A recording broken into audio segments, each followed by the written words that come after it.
नमस्कार, जय हिंद फ्रेंड्स। कैसे हैं आप सब? उम्मीद करता हूं बहुत ही अच्छे होंगे। देखिए, बिहार एसएससी +2 लेवल की जो वैकेंसी आई है उसका हम लोग आज सेट नंबर 3 कवर करेंगे और ये किरण पब्लिकेशन का नया बुक मार्केट में भी आपको मिल जाएगा। तो यहाँ पर हम लोग इसको डिस्कशन करेंगे और वॉल्यूम 1 का सेट नंबर 2 यहाँ पे देखेंगे हम लोग। इसके पहले हमने 2 सेट करवा दिया है, जिन्होंने भी नहीं देखा है वो प्लेलिस्ट में जाके देखेंगे। चलिए, और अगर आप चैनल पे नए हैं तो चैनल को सब्सक्राइब करके बेल आइकन प्रेस करेंगे और कोई भी क्यूरीज होगी तो मुझे कमेंट सेक्शन में बताइएगा। चलिए वीडियो को स्टार्ट करते हैं और देखते हैं आज का पहला प्रश्न। यहाँ पे ओरिएंटल बैंक कॉमर्स ऑफ और यूनाइटेड बैंक ऑफ इंडिया का विलय निम्नलिखित में से किस बैंक के साथ हुआ है? तो यहाँ पे दोस्तों आपका जो ओरिएंटल बैंक ऑफ कॉमर्स और यूनाइटेड बैंक ऑफ इंडिया का जो है विलय पंजाब नेशनल बैंक यानी पीएनबी में हुआ है। तो ऑप्शन नंबर आपका यहाँ पे 3 हो जाएगा। ठीक है, आपको बता दें कि व्यापार और शाखा नेटवर्क दोनों के मामले में इनके विलय से पंजाब नेशनल बैंक देश का दूसरा सबसे बड़ा राष्ट्रीयकृत बैंक बन जाएगा। तो यहाँ पे ऑप्शन नंबर आपका 3 होगा। चलिए अगला प्रश्न देखेंगे। भारत में पोस्टल इंडेक्स जो कि पिन कोड की शुरुआत कब हुई थी? तो देखिएगा, पिन कोड होता है हर जगह पे, तो उसका जो शुरुआत है आपका यहाँ पे पिन नंबर जिसको बोलते हैं, तो ये किया गया था 1972 में। आपको बता दें कि पोस्टल इंडेक्स नंबर इसका फुल फॉर्म होता है, यहाँ पे देखेंगे। ठीक है, और इसकी शुरुआत भारतीय डाक द्वारा प्रयुक्त होने वाली डाकघर संख्या का 6 अंकों का एक कोड होता है। ठीक है, 6 अंकों का एक कोड होता है। पिन की शुरुआत जो है 15 अगस्त 1972 को हुई थी। देश में 9 पिन क्षेत्र हैं। प्रथम 8 पिन क्षेत्र भौगोलिक क्षेत्र हैं और 9वां पिन जो है क्षेत्र सेना डाक सेवा के लिए आरक्षित है। तो यहाँ पे ऑप्शन नंबर आपका 3 हो जाएगा।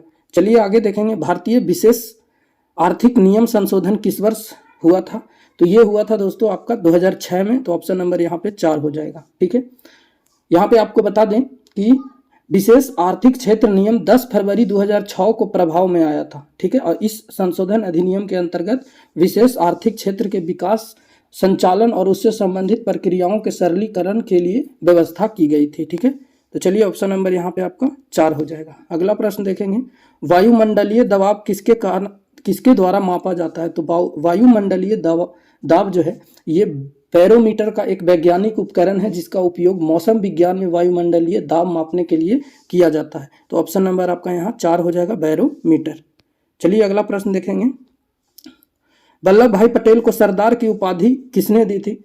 तो सरदार की उपाधि जो है इनको 1928 के बारदौली सत्याग्रह के बाद वल्लभ भाई पटेल को सरदार के नाम से पुकारा जाने लगा और सर्वप्रथम महात्मा गांधी ने उन्हें यह पदवी दी थी। तो ऑप्शन नंबर आपका यहाँ पर 1 हो जाएगा। ठीक है, चलिए अगला प्रश्न देखेंगे। मार्क्स के अनुसार मूल्य का स्रोत क्या है? तो ये आपका हो जाएगा श्रम। ऑप्शन नंबर आपका 3 हो जाएगा। ठीक है, चलिए अगला प्रश्न देखेंगे। भारत में बाहरी आक्रमण अथवा सशस्त्र विद्रोह के कारण भारत के राष्ट्रपति द्वारा राष्ट्रीय आपातकाल की घोषणा किसके अंतर्गत की जाती है?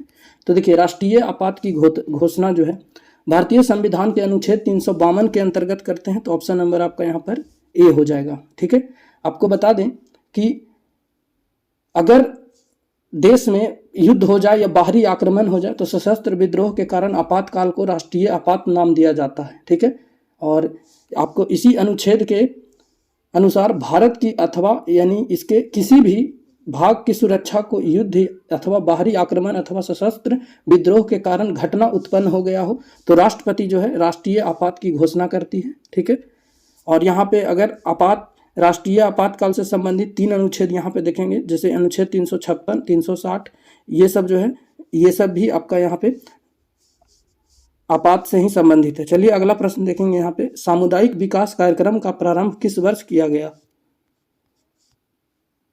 तो ये किया गया था 2 अक्टूबर 1952। ऑप्शन नंबर आपका यहाँ पे 2 हो जाएगा। चलिए अगला प्रश्न देखेंगे। सन 1923 में नागपुर में कौन सा सत्याग्रह हुआ था? तो वर्ष 1923 में नागपुर में ध्वज सत्याग्रह का आयोजन किया गया था। ध्वजा सत्याग्रह, यहाँ पे ऑप्शन नंबर आपका 4 हो जाएगा। ठीक है, आपको बता दें कि यह सत्याग्रह शांतिपूर्ण सविनय अवज्ञा आंदोलन के महत्वपूर्ण अभियानों में से एक था जिसने राष्ट्रीय ध्वज फहराने पर बल दिया था। ठीक है, चलिए आगे देखेंगे। निम्नलिखित में से कौन सा संप्रदाय जो है बौद्ध धर्म का नहीं है? तो देखिएगा, दिगंबर जो है यहाँ पर आपका जैन धर्म से संबंधित रखता है, तो ये दिगंबर आपका यहाँ पे नहीं हो जाएगा। तो ऑप्शन नंबर 3 होगा। आगे देखेंगे यहाँ पे, किस समय दिल्ली ब्रिटिश भारत की राजधानी बनी? उस समय वायसराय कौन था? तो देखिए आपको बता दें कि 1911 में जब भारत की राजधानी कलकत्ता से दिल्ली स्थानांतरित किया गया था, तब लॉर्ड हार्डिंग जो था यहाँ पर भारत के वायसराय था। तो ऑप्शन नंबर आपका लॉर्ड हार्डिंग हो जाएगा 3। अगला प्रश्न देखेंगे, सन 1936 में भारतीय नागरिक स्वतंत्रता संघ की स्थापना किसने की? तो आपको बता दें कि 1936 में मुंबई में भारत में पहली बार मानव अधिकार संगठन की स्थापना की, जिसे भारतीय सिविल लिबर्टीज यूनियन का नाम दिया गया। ठीक है, और इसका उद्घाटन करते हुए उन्होंने यहाँ पर जवाहरलाल नेहरू ने इसके गठन का मकसद सरकार का विरोध करने का अधिकार बताया था। तो यहाँ पे जवाहरलाल नेहरू आपका ऑप्शन नंबर 3 हो जाएगा। ठीक है, चलिए अगला प्रश्न देखेंगे, निम्नलिखित में से किस विश्वविद्यालय की स्थापना पहले की गई थी? तो देखिए यहाँ पर बनारस हिंदू यूनिवर्सिटी यानी BHU ऑप्शन नंबर 1 हो जाएगा। इसकी स्थापना 1916 में हुई थी। और बम्बई विश्वविद्यालय की देखेंगे तो 1857 में किया गया था। उसके बाद अलीगढ़ मुस्लिम का यहाँ पे देख लेंगे तो इसका 1875 में किया गया था, और इलाहाबाद यूनिवर्सिटी का 1887 में किया गया था। ठीक है, चलिए अगला प्रश्न देखेंगे, येसोमाइट क्या है? तो येसोमाइट जो आपका है यह झरना है, तो ऑप्शन नंबर 3 हो जाएगा।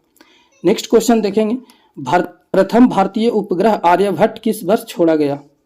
तो ये छोड़ा गया था दोस्तों 1975 में, ऑप्शन नंबर आपका 2 हो जाएगा। ठीक है, आर्यभट्ट जो है भारत का पहला उपग्रह है, जिसे इसी नाम से महान भारतीय खगोल शास्त्री के नाम पर नामित किया गया है। ठीक है, और यह सोवियत संघ द्वारा 19 अप्रैल 1975 को कॉस्मोस 3M प्रक्षेपण वाहन द्वारा स्पुतनिक यान से प्रक्षेपित किया गया था। ठीक है, यह भारतीय अंतरिक्ष अनुसंधान संगठन इसरो जो हो जाएगा द्वारा निर्माण और अंतरिक्ष में उपग्रह संचालन के अनुभव प्राप्त करने के लिए बनाया गया था। तो ऑप्शन नंबर आपका B हो जाएगा। आगे देखेंगे, तट आधारित इस्पात जो है संयंत्र कहाँ स्थित है? तो ये जो है आपका आंध्र प्रदेश के विशाखापट्टनम में स्थित है। तो ऑप्शन नंबर 3 हो जाएगा। ठीक है, आगे देखेंगे, निम्नलिखित में से कौन से 2 शहर उत्तर दक्षिण कॉरिडोर से जुड़े हुए हैं? तो देखिए उत्तर दक्षिण कॉरिडोर से जो जुड़ा हुआ है, उत्तर दक्षिण गलियारा हो जाएगा यहाँ पर, और श्रीनगर को कन्याकुमारी से जोड़ता है ये, तो श्रीनगर को कन्याकुमारी हो जाएगा, ऑप्शन नंबर 1। अगला प्रश्न देखेंगे, भूमिगत जल के प्रवाह के साथ नीचे की ओर बहने वाले प्रदूषकों को क्या कहा जाता है? तो इसे कहते हैं हम लोग निक्षालन, ऑप्शन नंबर आपका यहाँ पे 1 हो जाएगा। चलिए आगे देखेंगे, यहाँ पे किस राज्य के विश्वनाथ घाट को 2023 में भारत के सर्वश्रेष्ठ पर्यटन गाँव के रूप में चुना गया? तो ये चुना गया है, पर्यटन मंत्रालय ने असम में विश्वनाथ घाट को 2023 के लिए भारत का सर्वश्रेष्ठ गांव चुना है। तो यहाँ पे ऑप्शन नंबर आपका 4 हो जाएगा, असम। अगला प्रश्न देखेंगे, इंटरनेट द्वारा निम्नलिखित में से किस मानक प्रोटोकॉल का सर्वाधिक प्रयोग किया जाता है? तो ये किया जाता है आपका TCP/IP, ऑप्शन नंबर यहाँ पे 2 हो जाएगा। ठीक है, चलिए अगला प्रश्न देखेंगे, अधिकांश क्रस्टेशिया की बाहरी त्वचा जिस कार्बोहाइड्रेट से बनी होती है वह कौन सी होती है? तो होती है काइटिन। ठीक है, तो ऑप्शन नंबर यहाँ पे आपका 3 हो जाएगा, काइटिन। ठीक है, ध्यान देंगे, काइटिन जो है ना सभी कॉस्मेटिक टिशियन के बाहरी त्वचा का एक सुरक्षात्मक परत होता है। ठीक है, हम लोग के बॉडी का जो सुरक्षात्मक जो परत होता है वो काइटिन होता है। आपको बता दें कि काइटिन नामक इसकी बाहरी कंकाल निरंतर न होकर विभाजित होती रहती है। तो यहाँ पे ऑप्शन नंबर 3 हो जाएगा। अगला प्रश्न देखेंगे, सारस कहाँ का राज्य पक्षी है? तो सारस जो है दोस्तों आपका ये हो जाएगा उत्तर प्रदेश का, ऑप्शन नंबर 2 यहाँ पे करेक्ट होगा। चलिए अगला प्रश्न देखेंगे, किस देश में भारत के बाहर दुनिया का दूसरा सबसे बड़ा मंदिर बनाया गया है? तो ये बनाया गया है हिंदू मंदिर। ठीक है, BAPS स्वामी नारायण अक्षरधाम का उद्घाटन 8 अक्टूबर 2023 को अमेरिका के न्यू जर्सी में हुआ। तो अमेरिका के न्यू जर्सी में ऑप्शन नंबर यहाँ पे 4 हो जाएगा। चलिए अगला प्रश्न देखेंगे, धन के प्रयोग के बिना वस्तुओं का आदान प्रदान किस प्रणाली के अंतर्गत आता है? तो ये आता है विनिमय प्रणाली, ऑप्शन नंबर आपका A हो जाएगा। देखिए, विनिमय प्रणाली वस्तुओं के आदान प्रदान की वह प्रणाली है जहां विनिमय के किसी माध्यम जैसे धन का प्रयोग किए बिना वस्तुओं और सेवाओं को प्रत्यक्षतः अन्य वस्तुओं और सेवाओं से बदला जा सकता है। ठीक है, यह विनिमय की एक प्राचीन विधि है, जैसे सामान के बदले सामान मिलता था। ठीक है, अगर आप एक कहावत भी है कि बंधिक पे रखा जाता था, तो ये जो नियम था ये किया गया था प्राचीन युग में। चलिए अगला प्रश्न देखेंगे, निम्नलिखित में से कौन सा पशु नमक का सबसे अधिक सेवन करता है? तो पशु जो है, कौन सा पशु नमक का सबसे अधिक सेवन करता है? तो ये करता है ऊंट। आपका ऑप्शन नंबर 2 हो जाएगा। चलिए अगला प्रश्न देखेंगे, निम्नलिखित में से कौन सा एयरपोर्ट केवल घरेलू एयरपोर्ट है? तो देखिए ये हो जाएगा आपका गोवा हवाई अड्डे, ठीक है। तो यहाँ पे ऑप्शन नंबर नहीं दिया है, तो इनमें से कोई नहीं हो जाएगा, ठीक है।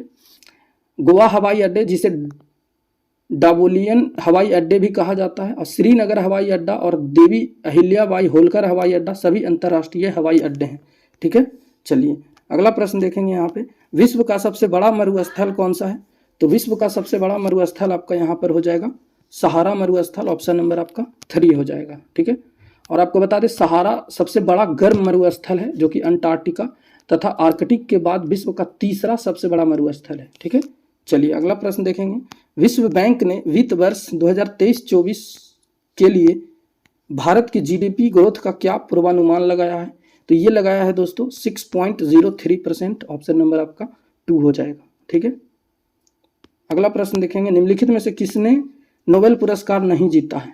देखिए नोबेल पुरस्कार आपका यहाँ पर सर जगदीश चंद्र बोस ने नहीं जीता है, बाकी एस चंद्रशेखर, नायपॉल और हरविंद खुराना को यहाँ पे दिया गया है। आपको बता दें कि हरविंद खुराना को चिकित्सा के क्षेत्र के लिए यहाँ पे शरीर विज्ञान को 1968 में दिया गया था।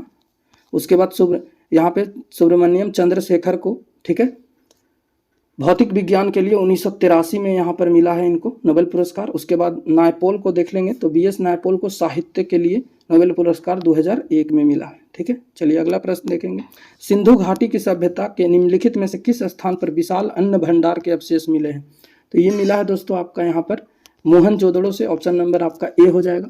विशाल अन्नागार मोहनजोदड़ो की एक सबसे बड़ी इमारत है जो 45.71 मीटर लंबा और 15.23 मीटर गहरा है।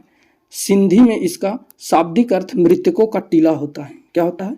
मृतकों का टीला, जिसको माउंड ऑफ डेड बोलते हैं, ठीक है। ये सिंध के लरकाना जिले के सिंधु घाटी नदी तट पर स्थित है। इसकी सर्वप्रथम खोज किसने किया था? तो राखल दास बनर्जी ने 1922 में किया था, ठीक है। चलिए अगला प्रश्न देख लेंगे यहाँ पे, कौन सा भारतीय राजा देवनाम प्रिय प्रियदर्शी की उपाधि से जाना जाता है? तो ये अशोक जाना जाता है, ऑप्शन नंबर आपका यहाँ पे 1 हो जाएगा। बता दें आपको कि मौर्य वंश के संस्थापक चंद्रगुप्त मौर्य थे और इसके महान शासक जो कि अशोक के दादा थे चंद्रगुप्त मौर्य, और चंद्रगुप्त मौर्य के संस्थापक मौर्य वंश के संस्थापक चंद्रगुप्त मौर्य थे, ठीक है। और अशोक साम्राज्य जो था साम्राज्य का महान शासक हुआ था, ठीक है। चलिए तो इसी को नाम से हम लोग जानते हैं देवनाम प्रिय प्रियदर्शी, ठीक है। चलिए अगला प्रश्न यहाँ पे देखेंगे हम लोग, मध्यकालीन बिहार में आने वाले ईरानी यात्रियों में कौन एक व्यक्ति धर्माचार्य था? तो ये जो हो जाएगा आपका बहबहानी, ऑप्शन नंबर यहाँ पे 2 बिल्कुल करेक्ट होगा। अगला प्रश्न देख लेंगे, भारत राज्य पुनर्गठन के समय 1956 ईस्वी में अविभाजित बिहार का कौन सा जिला पश्चिम बंगाल में शामिल किया गया था? तो ये किया गया था आपका यहाँ पे मानभूम, ऑप्शन नंबर आपका 3 हो जाएगा, ठीक है। चलिए अगला प्रश्न देखेंगे यहाँ पे, विशिष्टाद्वैत नामक दर्शन शास्त्र की स्थापना किसने किया था? तो ये किया था दोस्तों आपका रामानुजाचार्य ने, ऑप्शन नंबर आपका यहाँ पे 2 हो जाएगा। आगे देखेंगे, निम्नलिखित में से किसने अपने साम्राज्य को मजबूत करने के लिए राजपूत राजकुमारियों से विवाह की नीति का अनुसरण किया था? तो यहाँ पे देख लेंगे,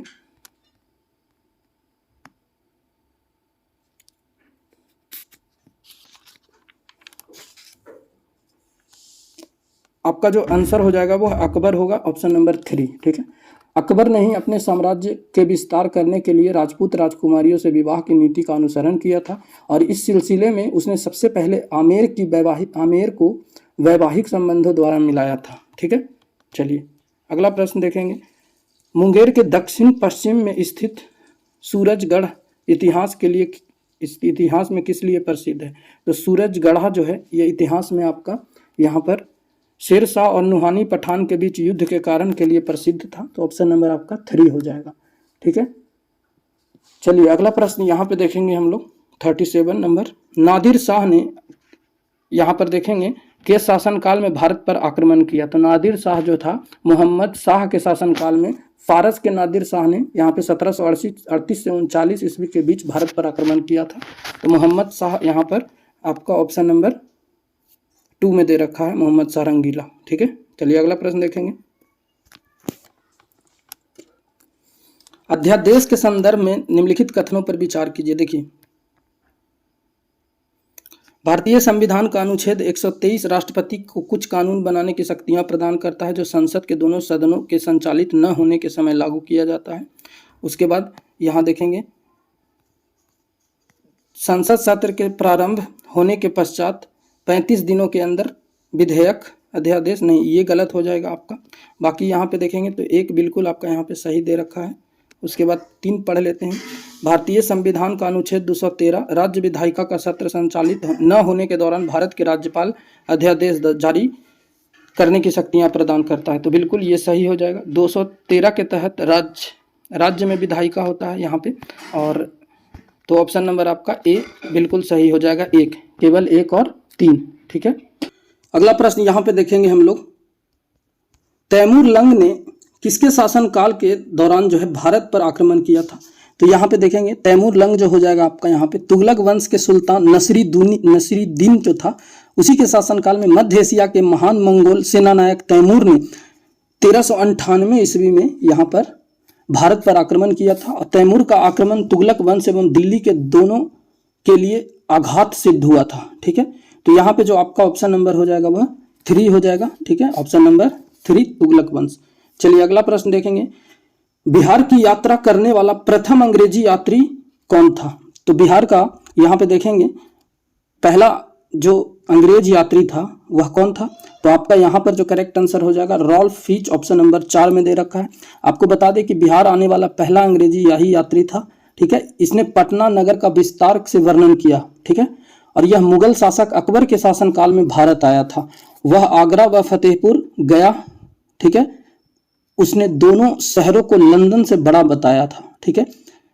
पटना नगर के लोगों के बारे में बताया कि पटना में लोग जमीन खोद कर सोने की खोज करते हैं। तो यहाँ पे देखेंगे एक जमाना में, यहाँ पे देखिएगा बिहार का कितना बड़ा महत्वपूर्ण एक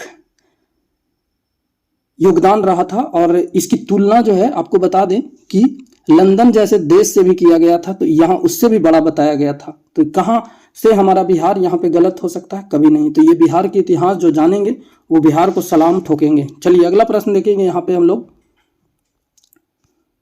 पानीपत की पहली लड़ाई बाबर और यहाँ पे इब्राहिम लोदी के बीच हुआ था। तो यहाँ पे ऑप्शन नंबर आपका 1 हो जाएगा। आपको बता दें कि पानीपत की प्रथम युद्ध 1526 ईस्वी में लड़ी गई थी। और आपको बता दें कि लोधी वंश का शासक था यहाँ पे इब्राहिम लोदी, इसके बीच हुआ था। और यहाँ पे मुगल सत्ता की स्थापना किया था बाबर ने 1526 ईस्वी में, और इब्राहिम लोदी को हरा करके ही भारत पे मुगल साम्राज्य की स्थापना किया था।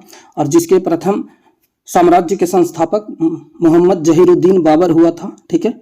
चलिए अगला प्रश्न यहाँ पे देखेंगे, क्वेश्चन नंबर आपका 42, रानी लक्ष्मीबाई जो थी वह कहाँ की शासिका थी? तो रानी लक्ष्मीबाई जो थी वह आपको बता दें कि झांसी की थी। तो ऑप्शन नंबर आपका यहाँ पे 3 हो जाएगा।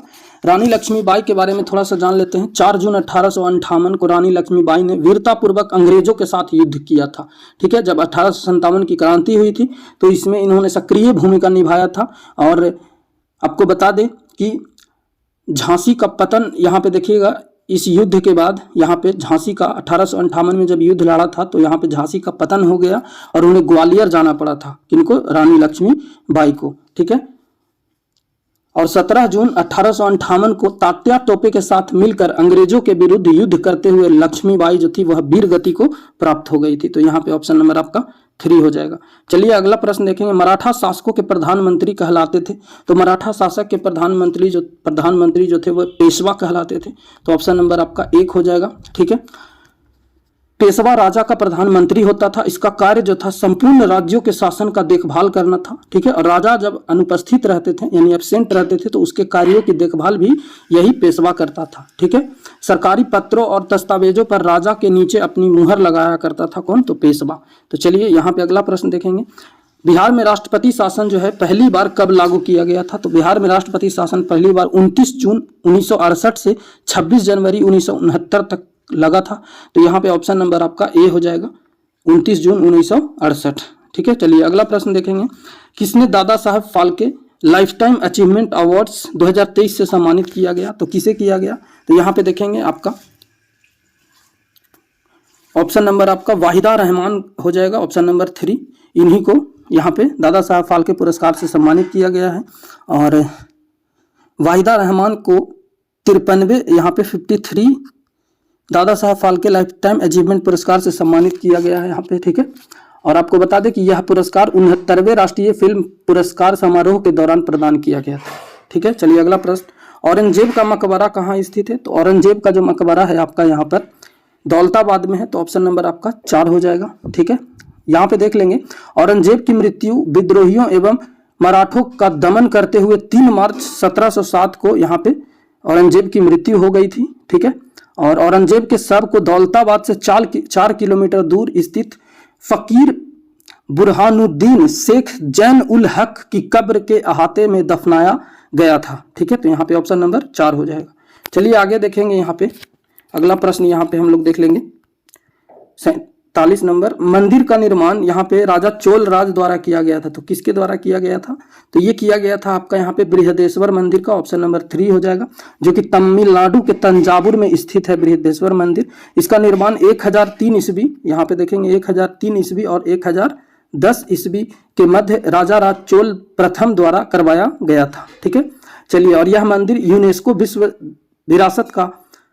विरासत स्थल का एक भाग है, जिसे ग्रेट लिविंग चोल टेम्पल के रूप में भी जाना जाता है, ठीक है। और यह शिव को समर्पित एक हिंदू मंदिर है। यह दक्षिण भारत के सबसे बड़े मंदिरों में से एक है, ठीक है। और तमिल वास्तुकला का उत्कृष्ट उदाहरण भी यहाँ पे बृहदेश्वर मंदिर को जाना जाता है। चलिए अगला प्रश्न देखेंगे, भारत का सबसे लंबा नदी डेल्टा प्रदेश है। तो देखिएगा, ये आपका गंगा डेल्टा हो जाएगा, ऑप्शन नंबर यहाँ पे गंगा का है, ठीक है। तो यहाँ पे ऑप्शन नंबर 3 बिल्कुल करेक्ट होगा। और आपको बता दें कि यह पश्चिम में हुगली नदी से पूरब में मेघना नदी तक फैला हुआ है, ठीक है। चलिए आगे देखेंगे, यूरोपीय पुरुष गोल्फ टीम ने किस टीम को हराकर 2023 राइडर कप जीता है? तो ये जीता है आपका यहाँ पर टीम अमेरिका ने, ऑप्शन नंबर आपका 3 हो जाएगा, ठीक है। चलिए अगला प्रश्न यहाँ पे देख लेंगे हम लोग, भारतीय राष्ट्रीय कांग्रेस का उद्देश्य पूर्ण स्वराज के रूप में कब घोषित किया गया था? तो ये किया गया था दोस्तों आपका 26 जनवरी 1930 को, ऑप्शन नंबर आपका यहाँ पे 2 हो जाएगा, ठीक है। आपको बता दें कि भारतीय राष्ट्रीय कांग्रेस का उद्देश्य पूर्ण स्वराज्य का अपना लक्ष्य 26 जनवरी 1930 ईस्वी को घोषित किया गया और 31 दिसंबर 1929 को रात के 12 बजे जवाहरलाल नेहरू ने रावी नदी के तट पर नवगृहित तिरंगे झंडे को फहराया। और इस अधिनियम में 26 जनवरी 1930 को प्रथम स्वाधीनता दिवस के रूप में भी यहाँ पे मनाने का निश्चय किया गया और इसी के साथ 26 जनवरी को स्वतंत्रता दिवस के रूप में मनाए जाने की परंपरा शुरू हुई। तो देखिएगा, 26 जनवरी को हम लोग ऐसे में गणतंत्र दिवस मनाते हैं, ठीक है। क्या मनाते हैं? तो गणतंत्र दिवस, लेकिन जब उस समय था तो वो स्वतंत्रता दिवस के नाम से जाना जाता था। चलिए अगला प्रश्न देखेंगे, और यहाँ पे देखेंगे 15 अगस्त 1947 को भारत आजाद हुआ। अगला प्रश्न यहाँ पे देख लेंगे हम लोग, जब किसी तालाब के शांत जल में पत्थर फेंका जाए तो तालाब में जल के पृष्ठ पर उठाने वाली लहरें होती हैं। तो ये लहरें जो होती है दोस्तों, अनुप्रस्थ लहरें होती है, तो ऑप्शन नंबर आपका 2 हो जाएगा। चलिए अगला प्रश्न देखेंगे, फैराडे का किसका इकाई है? तो फैराडे जो है यहाँ पर आपका हो जाएगा धारिता का, ऑप्शन नंबर 1 हो जाएगा। अगला देखेंगे, जो ठोस उच्च ताप पर विद्युत का वहन करते हैं परंतु न्यून ताप नहीं, वे कहलाते हैं? तो वो जो कहलाता है अर्धचालक, यहाँ पे ऑप्शन नंबर आपका 3 हो जाएगा, ठीक है, सेमीकंडक्टर। चलिए अगला प्रश्न देखेंगे, फोटोन की कण बनने की प्रकृति निम्नलिखित में से किस पर टिकी होती है? तो ये किस पर टिकी होती है दोस्तों? तो यहाँ पे देखेंगे ऑप्शन नंबर आपका 3 हो जाएगा, प्रकाश वैद्युत प्रभाव। अल्बर्ट आइंस्टीन ने 1905 में फोटो इलेक्ट्रिक इफेक्ट के माध्यम से यह सत्यापित किया कि प्रकाश में भी कण की तरह प्रकृति होती है। फोटोन प्रकाश की सबसे छोटी पैकेट यानी कि मात्रा है। इस प्रकार प्रकाश के कण प्रकृति का पहला प्रमाण फोटो इलेक्ट्रिक इफेक्ट से प्राप्त हुआ। तो यहाँ पे प्रकाश वैद्युत प्रभाव हो जाएगा, ऑप्शन नंबर 3। अगला प्रश्न यहाँ पे देखेंगे, पी तथा एन प्रकार के 2 अर्धचालक जब संपर्क में आते हैं या लाए जाते हैं तो वे पी एन संधि बनाते हैं। वह किस रूप में कार्य करती है? तो वो करती है दोस्तों दिष्टकारी, ऑप्शन नंबर आपका 3 हो जाएगा। चलिए अगला देखेंगे, किसी विद्युत अपघट्ट की असंलग्नता का स्तर किस पर निर्भर करता है? तो ये करता है आपका तनुता पर, ऑप्शन नंबर 1 हो जाएगा, ठीक है। चलिए अगला देखेंगे, आकाशगंगा कितनी दूर तक फैली हुई है? तो आकाशगंगा जो है आपका यहाँ पे देखेंगे दुग्ध मेखला जो कि मिल्की वे एक सीमित सर्पिल आकाशगंगा है जिसका व्यास सामान्यतः लगभग 1,00,000 से 1,20,000 प्रकाश वर्ष माना जाता है, लेकिन शायद यह 1,50,000 और 1,80,000 प्रकाश वर्ष भी हो सकता है। एक अनुमान के अनुसार इसमें लगभग 200 से 400 बिलियन तारे शामिल हैं। हालांकि यह संख्या अधिकतम 1 ट्रिलियन भी हो सकती है। तो यहाँ पे ऑप्शन नंबर आपका हो जाएगा 3 10⁵ प्रकाश वर्ष।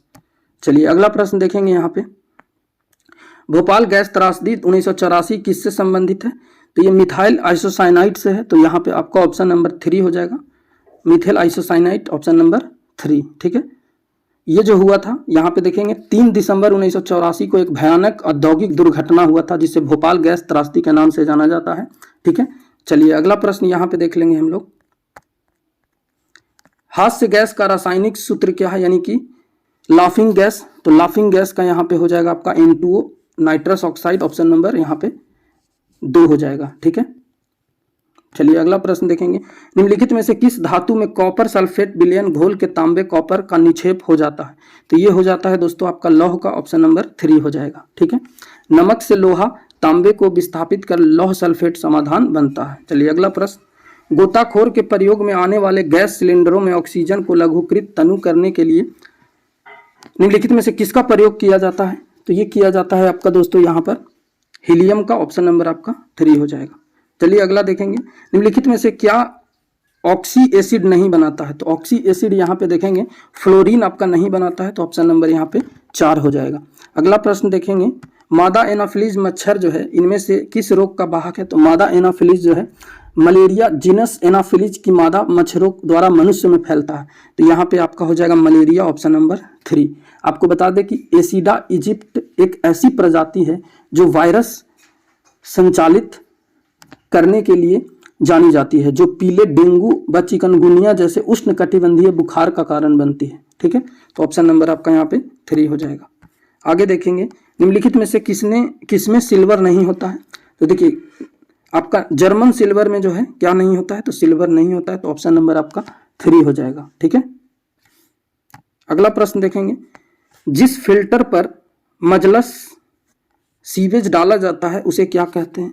तो उसे कहा जाता है यहाँ पे आपका रिसाव ट्रिकलिंग फिल्टर, ऑप्शन नंबर 1। अगला प्रश्न देखेंगे। अपशिष्ट जल का उपचार जो है में रिएक्टर शब्दों का क्या अर्थ है? तो ये जो हो जाएगा आपका यहाँ पे वातन टैंक हो जाएगा, ऑप्शन नंबर 4। चलिए अगला प्रश्न देख लेंगे। यहाँ पे तेल बिखराव के शोधन के लिए अनुवांशिक हेरफेर द्वारा प्राकृतिक आइसोलेंटों से उत्पन्न किस जीवाणु प्रभेद का प्रयोग किया जाता है? तो ये किया जाता है आपका यहाँ पे नाइट्रोसोमोनास, ऑप्शन नंबर 4। अगला देखेंगे। ठोस अपशिष्ट के शोधन की प्रक्रिया पायरोलाइसिस के बारे में निम्नलिखित में से कौन सा कथन सही नहीं है? तो यहाँ पे हम लोग देख लेंगे। तो आपका यहाँ पर हो जाएगा यह प्रक्रिया